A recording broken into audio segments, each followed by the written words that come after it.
Hello and welcome to Anfield Road TV. I am joined by a very special guest, a good friend of the channel. It's been a while. Aaron, how are we, mate?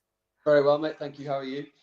Not too bad, not too bad. We were speaking in the green screen then about obviously a lot, but I know obviously Aaron, the match is on for your lads, so we'll probably aim chat as well. If you are new around here, hit that subscribe button down below, drop a like on the video as well. But getting Aaron on to very much give us the lowdown on the Villa this weekend. It's going to be, for me, as I said in my description, Liverpool's biggest test so far this season. We know how good they have been. But Aaron, we'll get straight into it, really, mate. And a massive thank you for jumping on, mate. As I said, No worries. Cool, mate. Thanks for having obviously me. the second leg of the Europa League conference adventure has started tonight. So I know, Aaron, I need to get a move on. But it's right, Aaron. We'll get to the main man, Unai Emery. Just let Liverpool, me and Liverpool fans know, obviously how good is he? How quickly has he settled to life at Villa, mate? We were just speaking about a certain Steven Gerrard who had a disastrous campaign as Villa manager anyway, but it's chalk and cheese really for me. Unai Emery is probably 10,000 light years ahead of Steven Gerrard, as we know, mate. But how impressed have you been since he's come into Villa? Very much so, mate. He's been a revelation for us. Ideally, he would have been the man that came in after Dean Smith. That wasn't to happen. Perslow wanted to trial his little guinea pig, his little class star, and bring in Stevie for a big opportunity. Stevie was going to jump at that, of course. And like you say, ended in a disaster, and we needed something massive to turn us around. It wasn't just a case of bringing in a coach that could just steer the ship. It was bringing in a coach that could steer the ship and do wonderful things. And I think Unai was exactly that man. Vastly experienced, vastly professional, vastly precise and detailed in everything that he does, from the minute he walks into the staff room to the minute he leaves the training ground. Just that aura, that ethic that he encourages and he produces in his working environment, and players just adore him. And he's been fantastic, mate. There's been a few learning curves. Don't get me wrong. There has been a few learning curves. We've seen that right at the beginning of the season with Newcastle a few weekends back. But he's world class, mate. And Europe this year, lots going on at the club, lots of progression, lots of positive talk, lots of just doing great things. And he's a massive part of that. And I think the owners have made absolutely the right decision by bringing him in. Yeah, it's that attraction. We'll speak about a potential player coming in at the back end of the show, mate. But you mentioned European football there, mate. How important, as we know, both our sides have got a rich European history, pedigree as well. As I was saying before we come live, our teams actually win European competitions. We're not just chilling in the competition just for vibes. We give it a go, we win the thing, and then we go home and celebrate it with our fans around the world. So, right, it's such a, I know how we, especially me, mate, who grew up on the history and the story of Villa, like how important for you and the Villa lads this season is that European adventure, mate, getting Europe back to a club like Villa. Yeah, huge, mate. We've been a sleeping giant for far too long. We go back to Martin O'Neill days when we were talking about Europe and dipping our toes in the Intertoto Cup, if you recall that, those days, and playing in that little bit of Europe. And since then, it's just been non-existent, mate. We've been on a huge journey, and European football has just been something that we haven't really been able to speak about. We've always aspired to get to it, but it's never quite worked. And actually, we've always been a long, long way from it. And I think Unai coming in, when people started talking about Europe, when Unai came in, it was all of a sudden a real viable thing that could happen under Unai. Who else better to lead a team in European football than Unai? The man's a specialist. He's a European expert. Wherever he's been, apart from Arsenal, he's won European Cups, and that's insane. It's lovely to have those nights back tonight, Thursday nights. We haven't been very used to playing football midweek unless it was a cup game. So it's quite nice to be able to do these European games and trial ourselves against these European teams. Some of them are minnows, of course. We're only in the Conference League, but it's a huge step up for us, and it's a huge opportunity to show what we can do on a more European platform rather than just dibbling dabbling in domestics. Yeah, it's just what this does for your club, mate. I can only speak when obviously Liverpool were in the wilderness for a very long time. Prior to Jurgen Klopp, we would obviously the Rafa days. Obviously, we all know, mate. But I think this would be massive for the football club in terms of fan base as well, galvanising, getting that mentality really, and getting the club going forward. further up the table, mates. In terms of it, what's been the most impressive thing for you, mate, since Unai's come in? We've mentioned obviously the stellar names that are coming in already. That attraction, the allure of working under Unai Emery. It could be a tactical tweak for you. What is it personally that he's very much improved? Yeah, I think for me, we've for too long we've had managers that stick to the same tactics every game, and there's very little plan B. There's very little alternative to adjustment, playing a different way because of a different scenario or a different team opposition. And Unai's the man that's really come in and been able to adapt to every situation. You know, you as fans, I think we fully trust that if we're against the grain a little bit and we're struggling against a team, Unai is aware of that and he changes it up. And we've got options and we've got plan Bs, plan Cs, plan Ds to, to utilise players in different positions. And I think it's more about the attributes of players, what they're capable of doing rather than their actual position. I'm a firm believer that he wants people in the right positions, but within those positions, he's allowing players to step outside of their box a little bit and do a little bit different. If you're an offensive player, you're doing a little bit of defensive work. If you're a defensive player, you're on the attack. And if we're on the attack, we change from a back four to a back three with a fullback on each side. And whatever we're doing, it seems to be very adaptive. He's quite reactive, but positive reactive. We didn't have that with Smith. We didn't have that with Gerrard.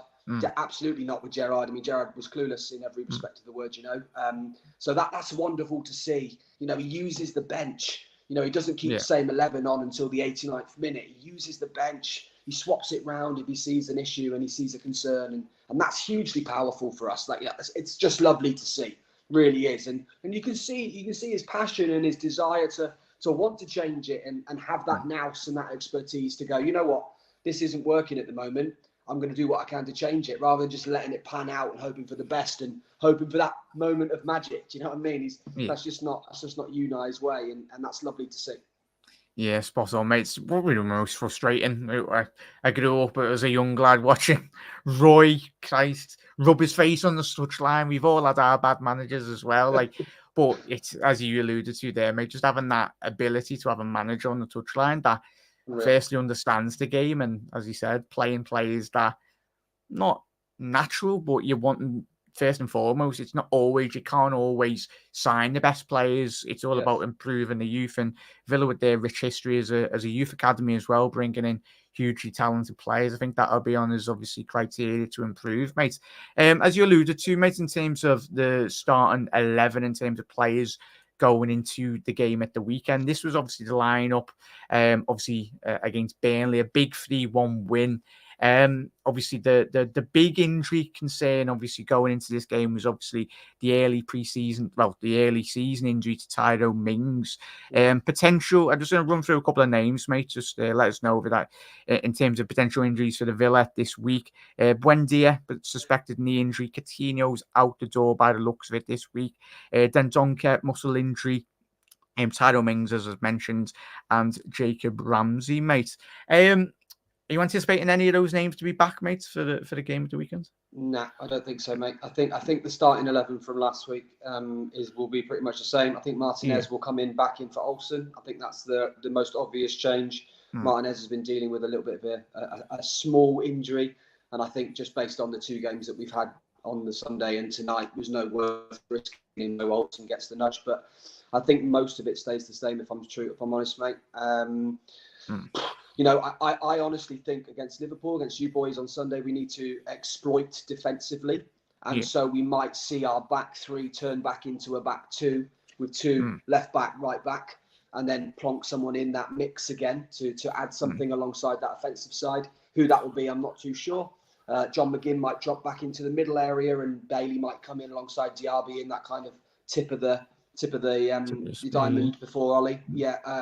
I don't see it changing too much, really, mate. Difficult as well, because Howe, Diego, and Esri have all done very well in their positions so far. I know we haven't played that many games, but and Cash got 2 at the weekend. So it's difficult to drop players. But I think under Emery, the thing that we have to remember is that players can play well, but they might not start the next game because they're not the right people at that moment for that team. So, and that's the thing I think most of the boys are understanding of. They're aware of that. They know that, and they're all just very grateful to be a part of this, magical movement. And I think that's the case. Yeah, it's about keeping the players on the toes, and it makes in terms of, as you alluded to, just you not being comfortable as a player. I think we've seen that, especially for me, mate, from a Liverpool point of view, with all of us in the chat as well. Like our midfield over the last couple of years has been very much quite staunched in terms of just they're very predictable, really. But obviously, a couple of new names coming up. And chat, obviously, if you're coming in, you're going, we're getting Bromwich. This is all about Aston Villa. We'll speak about that in a couple of hours anyway. But Aaron has given us the lowdown. Start of the season, mate. I know it's early doors, really, but as you alluded to a bit earlier on before, mate, top of the show, I did watch the Newcastle game, mate, and I think I seen quotes from Sir Alex Ferguson a couple of weeks ago saying that he was massively impressed, and rightfully so, mate. That 5-1 scoreline didn't. It's one of them scorelines where if you watch the game, it's like, how that happens, really, because I felt Villa, for large sections of that game, especially in the second half, were extremely impressive. And as you alluded to with Unai Emery, that ability to come to St. James's Park, it's one of the most difficult grounds in Europe, mate. But just your thoughts on the start of the season, mate, and obviously your expectations going into the obviously the Liverpool game and a couple of weeks in the future as well, mate. Yeah. So the first game was a big learning curve for us. I think pre-season was really positive, very, very positive. Lots of happiness, lots of smiles and joy around how we were playing and how we were looking. Excitement of signings coming in, all of that bang. And I think, honestly, mate, psychologically, that scoreline is reflective of a psychological crumble. I think losing Mings quite early on in that game was a big blow. The boys love Mings. They look up to him. He's our leader. Yes, he's not the skipper, but, he's the man that shouts the balls and he's the man that gives the orders. And, I think it's a massive blow when you lose that sort of player so early on in the first game of the season. And I'm honestly, second half, our heads just dropped. And that scoreline is reflective of that. I think if we'd have put away our chances that we did have, as you've said, as Sir Alex said, quite positively after the game, then it could have been a very different scoreline. Probably would have lost still, but you could have seen a 5-3, 5-4 scoreline there. So important to remember that. Big learning curve. Emery definitely learnt a lot, I think, on that first day. The players learnt a lot on that first day, and we've only gone on strength to strength since. Turning it around with a 4-0 beating at Leverton is incredible. And we did, it was a great game, really good goals. We would all made up with that one, mate, definitely. I bet you were, yeah. And the two games against Hibernian last week, really good result. Tonight, hopefully, we'll do the same sort of scoreline again. And Burnley, we played fantastically well, mate. Burnley aren't a great side, but I like company. I like the way Burnley are trying to play. And we were just elite. We were just completely elite. And if we can take Everton and Burnley into Sunday's game against you boys, then there's no reason why we can't leave with all 3 points. It's a big ask, but actually, if we perform the way that we know we can, there's absolutely no reason why we can't. Yeah, certainly, mate. And I think that it's going to be, obviously, biggest test for me personally playing against you, mate, from a tactical point of view as well. But in terms of if you were to come to Anfield, as we've seen in the past, you have give us a run around a couple of occasions, mate. But obviously with the mentality of Unai Emery, it won't be just here to roll over, it's here to win. And it's about that. I think last season as well, we found it extremely difficult. So Unai Emery, as we know, he's one of the best counter-attacking managers in all of Europe. And obviously considering when we played them in the Europa League final, extremely difficult, mate. But we'll go on to obviously the allure, as we've already alluded to, of Unai Emery. As we said at the top of the show, it's about just getting him in as a manager, but it's certainly, as we've seen with Jurgen Klopp, mate, I can speak from our experience of having that manager that is very highly regarded, highly respected in and around European football, that players of the likes of obviously this man. How excited are you to see obviously the young lad come in, the French Leon? Oh, it's completely gone. Diaby. I was thinking of Leon Bailey there. Diaby anyway, mate. There's that many pacey wingers at Aston Villa anyway, mate. This for me fills me with excitement, obviously as a neutral, mate, but you must be absolutely buzzing and the Villa fans must be buzzing. Yeah, he's absolutely outstanding. He's worked with Emery before, so there's obviously a link there. There's obviously a connection, and I think a lot of young players who have managed to work with Emery know the benefits and the advantages of being coached and working with a man like Emery. He doesn't just want you as a footballer; he wants you as a human being, and I think that's the big pull. The way that you see when we get all the footage of Villa on the training ground and all of it comes out on the website and on the Twitter page. The way that he talks to the players, the way that he kind of handles the players, arms around shoulders, scratching of the head, you know, he's like a big father figure, and that is really, really important. That psychology in that team is really important. Yeah. Diaby, world class. Pau Torres, another player he's worked with. He knows inside out, back to front. Bought into the levels at which Pau Torres is now playing in.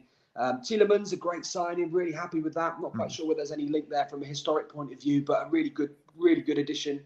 You know, and the names are coming in, the names are coming in. You know, the new lad that's coming in, Lenglet, on loan from Barca, another player that Emre's worked with. Oh, there he is. Yeah, you know, we've worked with him. He's worked with him before. And our sporting director, Monchi, who's come in from Seville, has obviously worked with Emre before, and he knows what Emre wants. You know, he knows what Unai wants, and yeah, it's just really great, mate. And I think the pull of Emre is something that we can all be very grateful for. You know, we thought there was a pull there with likes of Stevie Gerrard. Another level now, mate. There was a little bit of a pull, but only pull because of you know, friendship, not because of actually knowing the quality of a player or what they can bring to the side. And actually, you know, we've seen with Coutinho that's died out pretty quickly, unfortunately, and it's likely that we'll lose him this week before the window ends. But yeah, buzzing, mate, absolutely buzzing. I think Lenglet's a top signing. He probably won't start every game. I think he knows that, but he's a great rotation piece for us, and he comes in as a replacement for Mings until the end of the season, when hopefully we get Tyrone back and back to full fitness again. So yeah, and I expect one, possibly two. That's a big shout, but I reckon one more tomorrow, deadline day. Yeah, it's going to be exciting, mate. Obviously, chat, let us know your thoughts in the comment section below. It's a closing point as well. We alluded to Matty Cash. Who for Liverpool, from our point of view, mate, do Liverpool need to keep an eye on? Obviously, Matty Cash getting a double last weekend, as you alluded to, against Burnley. He's always been a threat, and I think under the guidance of Unai Emery, I think his game will certainly go up a couple of levels, really, mate. But obviously, we've mentioned a couple of names. But for you, who do you think has got the attributes to very much getting behind Liverpool and causes problems at the weekend? I think it goes back to the man we just spoke about, mate, Diaby. I think Diaby tomorrow is pivotal. I think Ollie can only do so much. We know Ollie's qualities. We know what Ollie brings.